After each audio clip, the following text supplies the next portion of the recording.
Hi, my name is Arvind and I'm a vegan. And in today's episode, I'm going to explain to you why I no longer consume eggs or any products that contain eggs. Many people in India decide whether an egg is vegetarian or not based on whether the embryo in the egg is fertilized or not. But I want to make one thing very clear. An egg can never be vegan because it involves the exploitation of another innocent being. Whether the egg is useful to the chicken or whether it can turn into a chick is irrelevant. We do not have the right to exploit the hen or her reproductive cycle to begin with. Let us now look at what happens in a standard egg industry in our country. When an egg hatches, there's a 50% chance for it to be a male and 50% chance for it to be a female. Female chicks grow up to be hens and hens lay eggs. Male chicks become roosters and roosters do not lay eggs. So what is the point of keeping male chicks alive in the egg industry? I mean, they'll be consuming more food than the females and will also not be providing me any resources for me to exploit from them to sell for a profit. So the day these chicks are born, they are separated based on gender and the male chicks are thrown into huge grinders where they will be ground up alive. Else they are thrown into huge containers containing water where they are drowned, or they are dumped into huge garbage disposal bags and just thrown out like rubbish into the trash. We crush them, suffocate them, rip off parts of their bodies, we drown them and discard them as if their life has no value, when these animals have never even harmed us. The two mistakes that these chicks made were: 1, they were born male, and 2, they were not born human, both of which they had no control over. Now, just to prove to you how hypocritical this action is, imagine if I placed a grinder right in front of you right now, and inside of it I put 3 live chicks, and I told you, if you wanted to come forward and put the switch on and grind those babies alive and hear their screams, be my guest. I will pay you 10,000 rupees if you do so.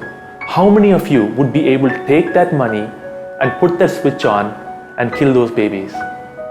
I'm sure most of you wouldn't be able to do it, but let's just say someone does come forward, they take that money and they're about to put the switch.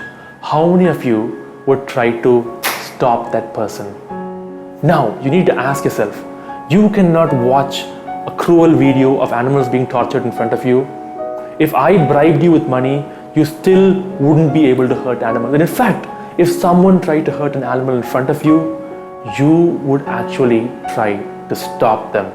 Now, that in itself speaks volumes about how much you are against animal abuse. But each time you consume eggs or egg products, you are the one paying someone else to put that switch on for you. But you know what? Compared to the female chicks, I think the male ones are lucky because they have escaped from a far more cruel fate that their sisters are about to endure. A hot iron blade is used to cut the tip of their sensitive beaks and toes, after which they'll be crammed into tiny cages where they'll be forced to lay eggs for the rest of their lives so that humans could steal and eat them.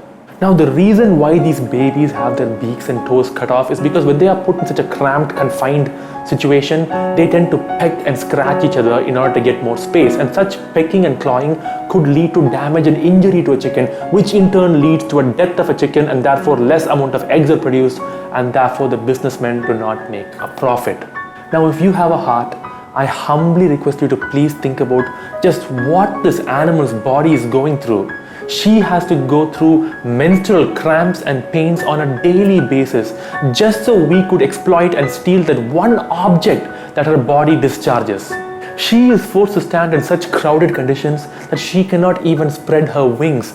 She is used, abused, and exploited throughout her entire life just because she is not human and just because she cannot fight back.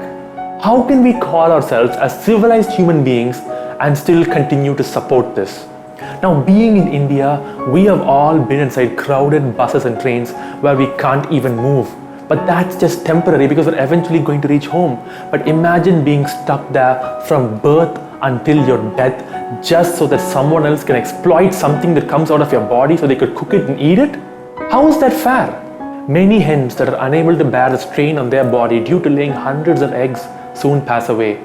And those who still survive hardly live up to the age of 2 years. Due to the unnatural conditions where they live and the strain put on their tiny bodies, they begin to lose feathers and start to develop many sorts of ailments. It is usually at this point that these hens can no longer produce enough number of eggs for the farmer to continue earning a profit. What do you think happens to these hens then? Do you think they're sent to a retirement home? Do you think they at least get to live the rest of their life in peace? Absolutely not. When they are no longer profitable to be exploited for eggs, they are then killed and exploited for their flesh. It is from birth to death a life of suffering and misery. What we consider just to be a snack or just a part of our breakfast is actually a lifelong of abuse, enslavement, exploitation, agony, and neglect for a poor hen. We as humans could do so much better by showing them love, care, and respect instead of hate. We as humans could do so much better by just adding something else to our grocery list like rajma, channa, or tur dal to get our protein instead of eggs. We as human beings will move forward as a species when we learn to stop exploiting and enslaving other sentient beings who desire to live free from pain just like us. And always remember, just because the vast majority of people do something does not make the action morally justifiable. Please do the right thing and go vegan today. Thank you.